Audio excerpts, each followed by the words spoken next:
আসসালামু আলাইকুম। সাংবাদিকদের কড়া জবাব দিলেন শাকিব খান। প্রেস কনফারেন্স তো 2 দিন আগে হয়ে গেছে, কিন্তু রেশ এখনো কাটেনি। সাংবাদিকরা জিজ্ঞেস করেছিল যে শাকিব খান কেন ঈদ ছাড়া ছবি মুক্তি দেয় না, শাকিব খান কেন ঈদ নির্ভর হয়ে গেল। তো জবাবে শাকিব খান বলেছে যে 25 বছরের ক্যারিয়ার, ঈদ ছাড়া কতগুলো ছবি দিয়েছি তার কি হিসেব আছে? এখন আর প্রমাণ করার কিছু নাই। শাকিব খানের এখন আর প্রমাণ করার কিছু নাই। অতএব কে কি বলল সেগুলো আর উনি এখন গায়ে মাখেন না। সেই সাথে আরো একটি প্রশ্নের উত্তর দিয়েছে সাংবাদিকদের, যেটি খুব তেড়া মার্কা ছিল। তেড়া মার্কা মানে একটু আক্রমণাত্মক ছিল। দেখা গেছে যে শাকিব খানের কোনো প্রোগ্রাম হলে, শাকিব খানের কোনো প্রেস কনফারেন্স হলে বা এই জাতীয় কোনো অনুষ্ঠান হলে শাকিব খান আসতে অনেক দেরি করেন। সেই দেরিটা 5-10 মিনিটের দেরি না, কিন্তু 2-3 ঘন্টার দেরি। কোনো কোনো সময় 3-4 ঘন্টা হয়ে যায়। তো দীর্ঘক্ষণ অপেক্ষা করতে করতে উপস্থিত সাংবাদিক, অতিথি এবং অন্যরা ব্যতিব্যস্ত হয়ে ওঠে এবং তার ভিতরে দু একটি অপ্রীতিকর ঘটনা ঘটে যায়। যেমনটি গত প্রেস কনফারেন্সে এক সাংবাদিককে শাকিব খানের বডিগার্ড, দেহরক্ষী ধাক্কা দিয়ে বসেছে। যেখানে শাকিব খান সেখানে ভিড় হবে, সেখানে ক্রাউড হবে, এটাই তো স্বাভাবিক। সেই ক্রাউডে একটু ধাক্কাধাক্কি হয়েছে এবং সাংবাদিকরা খেপে গেছে, যদিও শাকিব খানের সেই দেহরক্ষী সাংবাদিকের কাছে ক্ষমা চেয়েছেন। যাই হোক, সেটা সেখানে নিষ্পত্তি হয়েছে। স্বাভাবিকভাবেই প্রেস কনফারেন্সটা শেষ হয়েছে, যদিও শাহরিয়ার শাকিলকে মানে সিনেমার প্রযোজককে কোণঠাসা করে ফেলেছিল সাংবাদিকরা প্রশ্ন করে, এবং সর্বোপরি সমস্ত প্রশ্নের উত্তর না দিতে পেরে এড়িয়ে গেছেন শাহরিয়ার শাকিল। সেখানে আবার হাল ধরেছে চঞ্চল চৌধুরী, কিছুটা ট্যাকেল দেওয়ার চেষ্টা করেছে, বলেছে তুফান নিয়েই শুধু কথা বলি, আশপাশ নিয়ে কথা না বলি। ওদিকে কিন্তু আরশাদ আদনান সরব আছেন, যে কোনো অন্যায়ের প্রতিবাদ তিনি করতে চান। শাকিব খানের সঙ্গে তার সুসম্পর্ক আছে। শাকিব খানের সিনেমা নিয়ে কথা বলা মানে শাকিব খানকে নিয়ে কথা বলা না। অনিয়মের সিনেমার অনিয়ম নিয়ে তিনি কথা বলছেন, এরকম কথাবার্তা তিনি তানভীর তারেকের সাথে একটা ইন্টারভিউতে দেখলাম বললেন যে সাকিবের সিনেমা নিয়ে নয়, সাকিবের সিনেমার অনিয়ম নিয়ে তিনি কথা বলেন। যেখানে অনিয়ম, যেখানে নিয়মের ব্যত্যয়, সেখানে আরশাদ আদনান বসে থাকেন না, তিনি তার প্রতিবাদ জানাবার চেষ্টা করেন। ভালো কথা, আরশাদ আদনানের হাত ধরে বাংলাদেশের প্রতিটা সিনেমার অনিয়ম পাল্টে যাক, নিয়মের মধ্যে।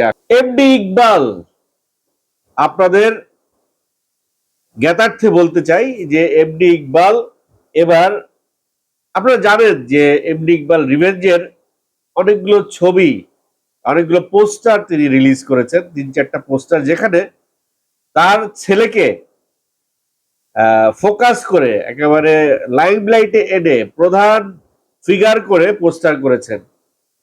তো এতে করে বোঝা যাচ্ছে যে, সাধারণ দৃষ্টিতে বোঝা যায় যে এই পোস্টারের নায়ক তার ছেলে। এখন গল্প তো আমরা জানি না, রোশানের ছোটবেলা হইতে পারে ছেলেটি, অথবা অন্য কোনো ক্যামিও ক্যারেক্টার করে থাকতে পারে এমডি ইকবালের ছেলে। তো যদি তাই হয় যে এমডি ইকবালের ছেলে এই সিনেমার প্রধান চরিত্র, তাহলে পোস্টারে তার ছবি এইভাবে দেয়াটা সমাচীন।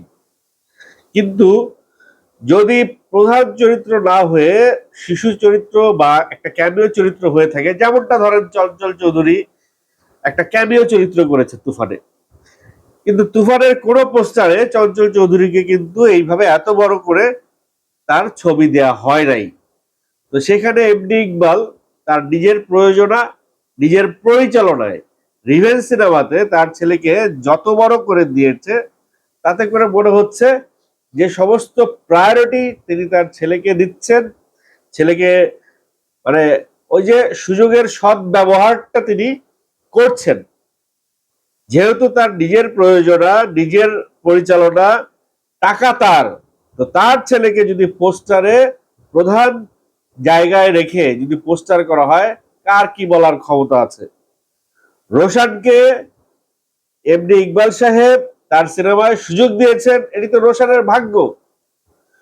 রোশান যদি তার সিনেমায় সুযোগ না পেত, তাহলে কি রোশানের হাতে কোনো সিনেমা থাকতো?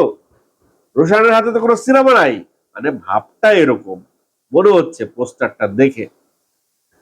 যদি এই জায়গাটা অন্য কোনো হিরো হইতো বা এমডি ইকবালের ছেলে না হয়ে অন্য কেউ হইতো, তাহলে কি হইতো প্রেক্ষাপটটা? তাহলে প্রেক্ষাপটটা এরকম হইতো যে এই ছবির প্রচার প্রচারণায় রোশান কোনো প্রকার সাহায্য সহযোগিতা করতো না। কারণ যেই পোস্টারে তাকেই রাখা হচ্ছে না, যেই সিনেমার পোস্টারে, যেই পোস্টারের সিনেমার প্রচারণায় তাকেই প্রধান ভাবে প্রকাশ করা হচ্ছে না, সেই সিনেমার প্রচারে সে কেন থাকবে? তো যাই হোক, যেখানে এমডি ইকবাল ফ্যাক্টর, যেখানে প্রযোজক এমডি ইকবাল ফ্যাক্টর, যেখানে পরিচালক এমডি ইকবাল ফ্যাক্টর, সেখানে রোশান কন্ট্রাক্টর, সরি, সেখানে রোশান কে। তো যাই হোক, ফিরে আসি একটু আমাদের অন্যান্য সিনেমার খবরে। আর সিনেমাগুলোর অবস্থা কি? ময়ূরাক্ষী, আগন্তুক এবং ডার্ক ওয়ার্ল্ড। ডার্ক ওয়ার্ল্ডের মুন্না খান তিনি বলেছেন এই সিনেমার গল্পটি, এই সিনেমাটি তিনি ছোটবেলা থেকে লালন পালন করে আসছেন। তার মানে তার কথাতেই উত্তর আছে যে গল্পটা কতটা ব্যাকডেটেড গল্প। সে ছোটবেলায় এই গল্পটা মাথায় রাখছে, তিনি বড় হয়েছেন, গল্প বড় হয় নাই। সময়ের পরিবর্তন হয়েছে, গল্পের পরিবর্তন হয় নাই। আধুনিকায়ন হয়েছে সবকিছুর, গল্পের আধুনিকায়ন হয় নাই। প্রযুক্তির পরিবর্তন হয়েছে, গল্পের পরিবর্তন হয় নাই। তাইলে এরকম একটি ব্যাকডেটেড গল্প সিনেমায় রূপান্তর করলে সেটা দর্শক খাবে এই ডেটে আইসা, এই বুদ্ধিটা তারে কেউ দিল না কেন আমি বুঝলাম না। তার টাকা আছে বলে কি সবাই গিয়ে তার মাথায় কাঁঠাল ভেঙে খাইলো? আর তার মাথায় কাঁঠাল ভেঙে খাইলো, আর তিনি এত বলদ, তিনি বুঝতে পারলেন না যে তার মাথায় সবাই কাঁঠাল ভেঙে খেয়ে ফেললো? এই সিনেমা নাকি 3 কোটি টাকা বাজেটের সিনেমা। ভাই, সিনেমাটা দেখে আমি শুধু বারবার মনে করছিলাম যে আমি বোধহয় ধর্মেন্দ্র, শত্রুঘ্ন সিনহা, অমিতাভ বচ্চন এদের জামানায় ফিরে গেছি। সানি দেওয়ালও না, তারও পেছনে ফিরে গেছি সিনেমার প্যাটার্ন দেখে। তবে আমি আমার আগের কন্টেন্টে বলছি যে দীপা খন্দকার এই সিনেমায় অভিনয় করেছে। দীপা খন্দকারের প্রশ্নটি হলো, দেখার জন্য হলো আমি সিনেমাটা দেখব এবং আপনাদেরকে যদি সুযোগ হয় সিনেমাটা দেখেন।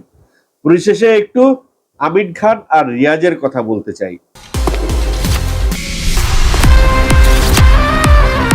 দেখেন, আমিন খান এবং রিয়াজকে সবাই হয়তো বলে ফেলবেন যে তাদের সময় শেষ, তারা ফুরিয়ে গেছে। কিন্তু রিসেন্টলি ওয়াল্টারের যে বিজ্ঞাপনটা রিয়াজ এবং আমিন খান করলো, এই বিজ্ঞাপন দেখার পরে আমার চোখ তো ভাই ভরকে গেছে। আমার তো মনে হচ্ছে যে না, এদেরকে নিয়ে কাজ করার মতো সুযোগ এখনো আছে। এদেরকে নিয়ে কাজ করলে প্রোডাকশন এখনো মানুষ দেখবে, প্রশংসা এখনো মানুষ করবে। তবে সঠিক স্ক্রিপ্ট, সঠিক কাজটি হতে হবে।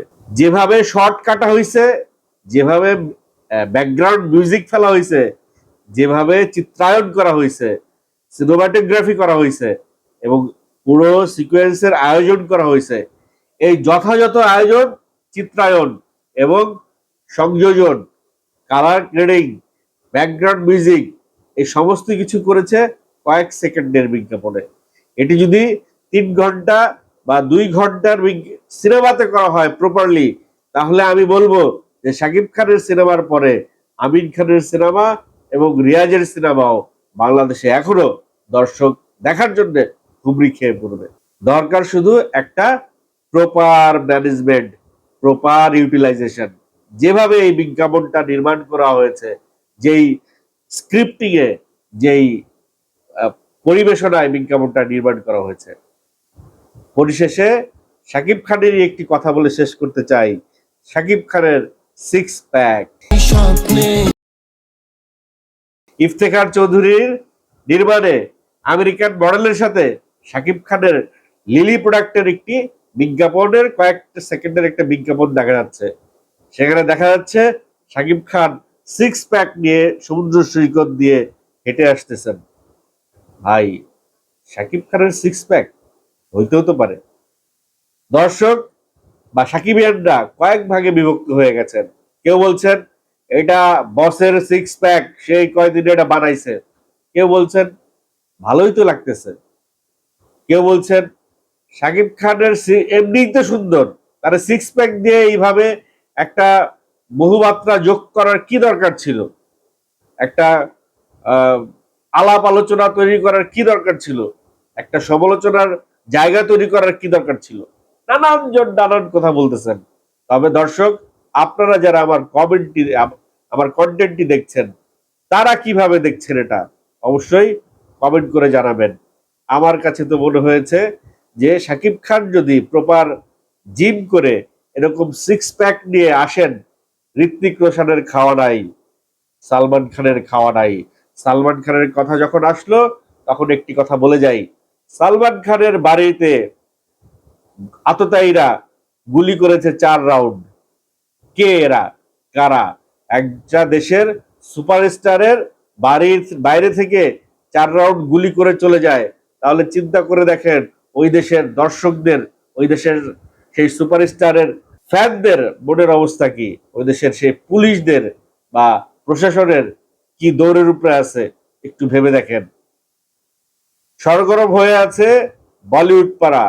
তবে সালমান খানকেও কিন্তু প্রশাসন একটা অনুমতি দিয়েছে আগ্নেয়াস্ত্র রাখার।